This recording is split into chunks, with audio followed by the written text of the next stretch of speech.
Axel, what do you think of this?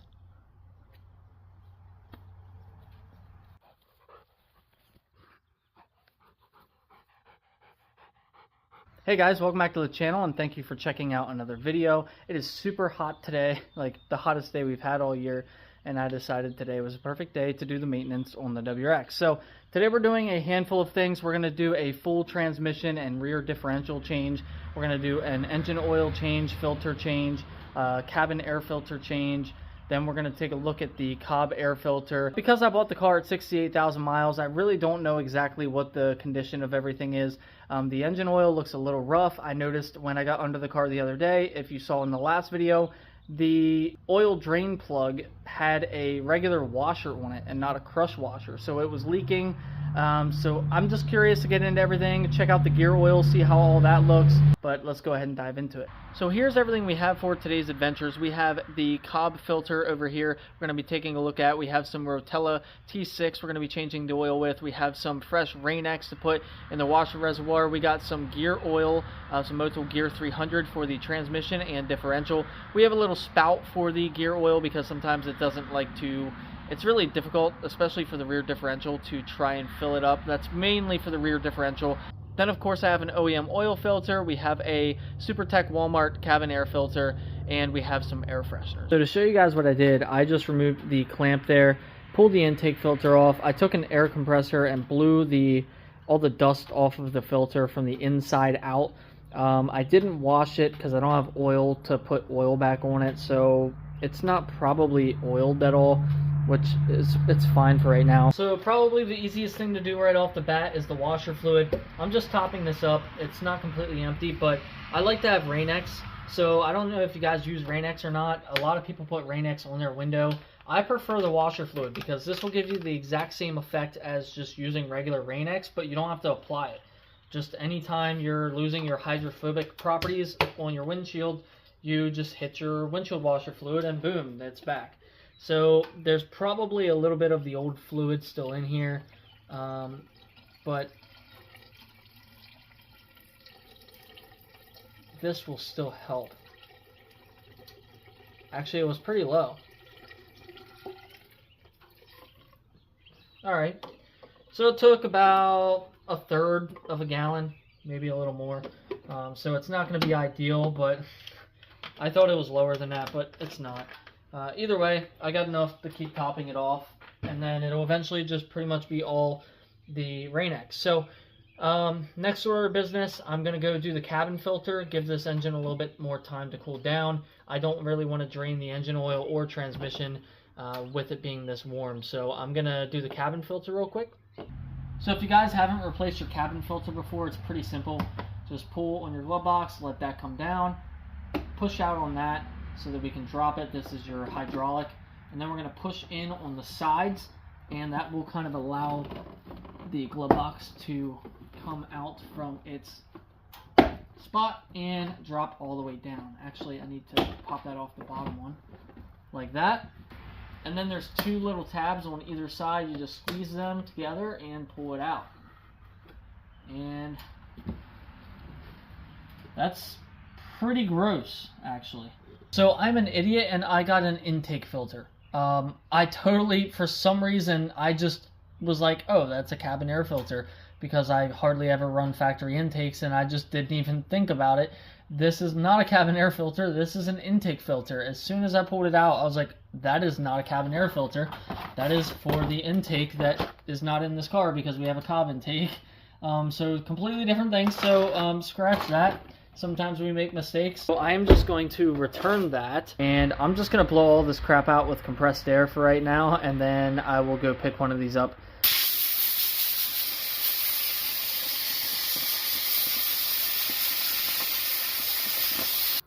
Not too bad. I got all the crap out.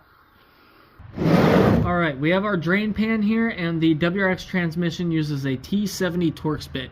So a pretty chunky guy here. We're just going to get that in there and break it loose with a 1/2-inch breaker bar. So we're going to grab this thing, get it ready to go. Sorry about the extra traffic noise and road noise. I really didn't feel like having the garage door shut because it is freaking hot out today. Alright, so there we go. We got it in there. I'm gonna situate myself here carefully.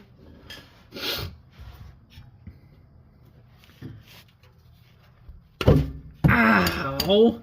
Let's see how bad or good this transmission fluid looks. I'm just keeping pressure on that, so hopefully it doesn't get all over me. There it is. Pretty dark. I don't think that was ever changed. It's not terrible. Oh. Splashing, splashing, splashing.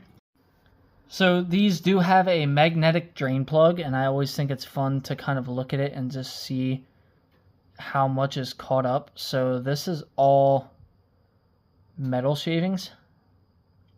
Want to see something weird? Watch this.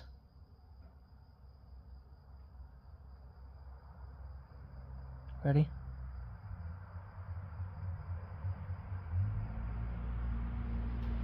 I'm going to clean all of that off of here. And it's a pretty strong magnet.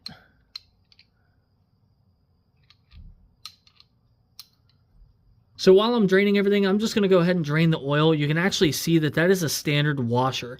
That's not a crush washer, and honestly, you're probably better off using no washer than that. But here is a genuine OEM crush washer that we're going to install to replace that. I'm going to try and hold constant pressure, and it's not working. It's coming.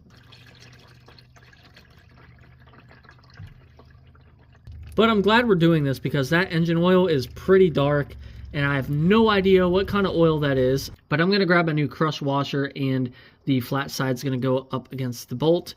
And last couple drips. Going to wipe that really good, and then start threading this in.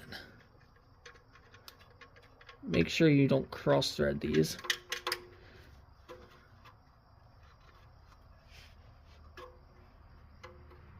All right. So I zoomed up a little bit so that maybe you guys can see the crush washer in action. You'll be able to see what it looks like as it's kind of smushing.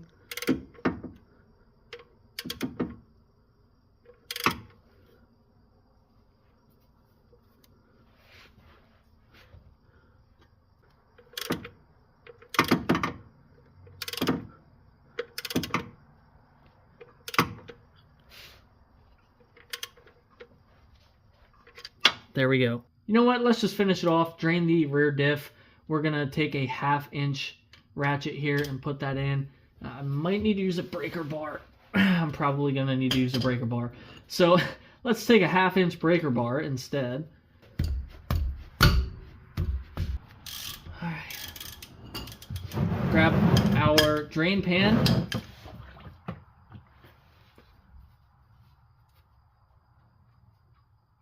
And adios.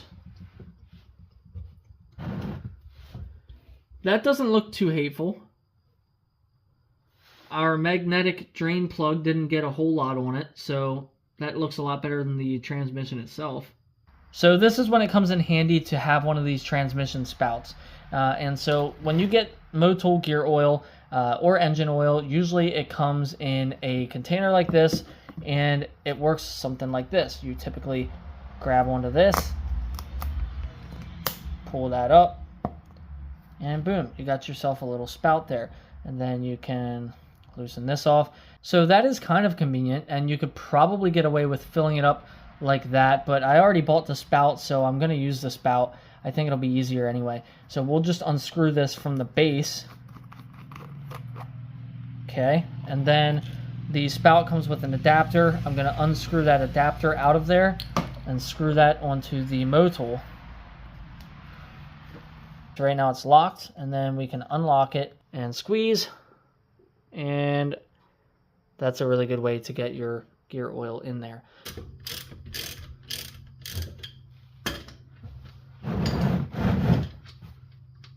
Alright, so I have my spout. I'm going to just put that in there, like so.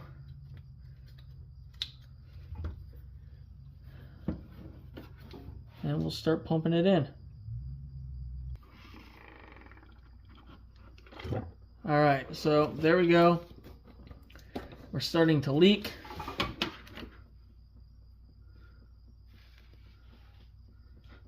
Put this fill plug back in. Now, if we filled that correctly, we should have about 200 milliliters left.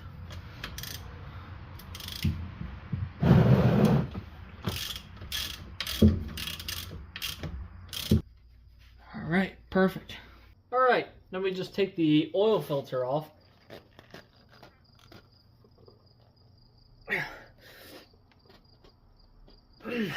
Okay, that's fine. Use an oil filter wrench.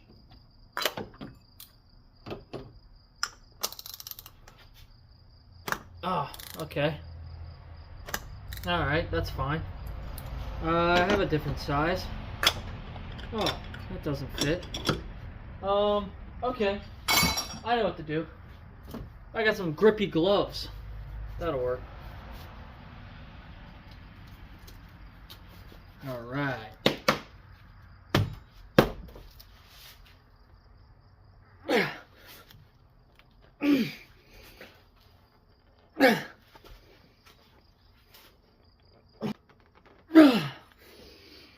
Okay. I'd love to meet this guy. I would absolutely love to meet this guy.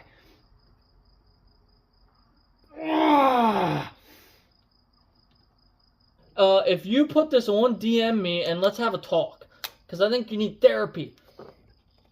Oh my God. I don't like doing this. This method is not smart, but it works.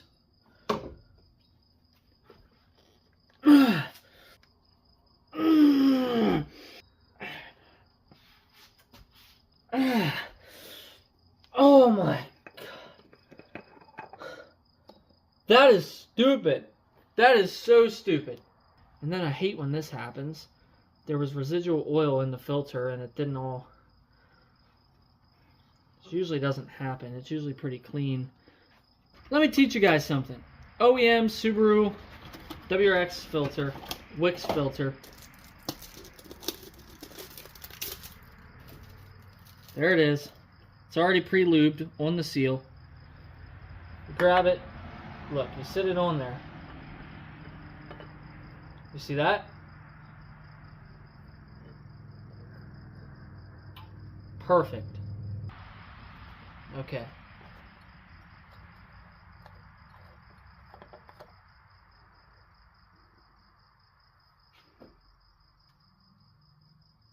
Interesting.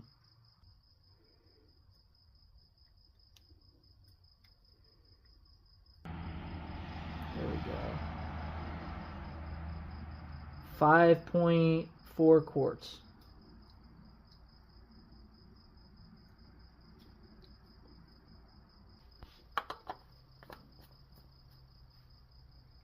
Sorry I can't get a better angle for you, but underneath the intercooler, you'll see a dipstick for the transmission. You pull that out. Alright, so I gave up on the transmission spout because it was just pinching and not letting the fluid go through. So I grabbed my giant funnel, and that's what I'm going to use now. I just spilled some trying to get a good video angle for you guys, and that's one downside to trying to make content, is stuff that shouldn't be hard ends up being hard because I'm trying to work around a camera. But we're going to put 3.5 quarts into the transmission.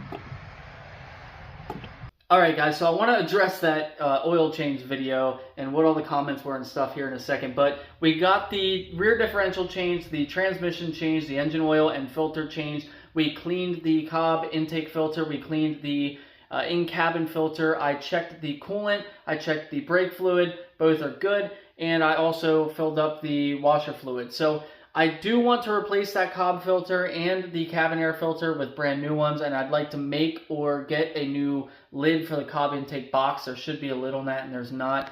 But besides that, the last thing we need to do, I would like to check spark plugs because we're at 68,000 miles. We're getting borderline. I would like to check spark plugs, see if we need them. Honestly, checking them, you might as well just replace them on these cars. But I would like to do the walnut blasting. I just don't know if I'm comfortable doing that. It's something that I've looked into and I thought I could do it, but we'll see. I may do that later on. If I do it, it's going to be a little bit further down the road. I'll make a nice how-to video. We'll do the spark plugs, we'll do walnut blasting and all that stuff. But for right now, we're going to leave that on the back burner. I have to get the car inspected, so I'm going to, well, I did order new tires. I got some Bridgestone Potenza 255 3518s to go on my new Cosmos wheels. We did get Cosmos wheels, so there will be a video coming out with that, the new wheels and tires. But the video that you guys see, or all the comments you see when I was changing the oil, that was a joke. Partly a joke, okay? So the stupid screwdriver method, it is a dumb method, right? It's like the last resort. But I'm at home with my only vehicle, and I just drained the oil out of it, right? I got to use what I have available in my garage, which was my hands, an oil filter wrench that did fit, by the way. The only reason it slipped was because the freaking thing was on so tight, it literally started rounding out the filter. And the screwdriver, I ended up punching through it because that was my last minute resort. I don't have another vehicle right now to go get a freaking filter wrench. Everyone's like, oh, I'll get a strap wrench, blah, blah, blah. And yeah, I got weak chicken arms. Ooh, yeah, I don't care. It was funny. And so that's why I put all the comments in there. But keep hating. I'll be here all week, all month, hopefully forever. I don't know. We'll see. But anyways, guys, that's going to be it for today's video. I appreciate you watching. I'll see you in the next one.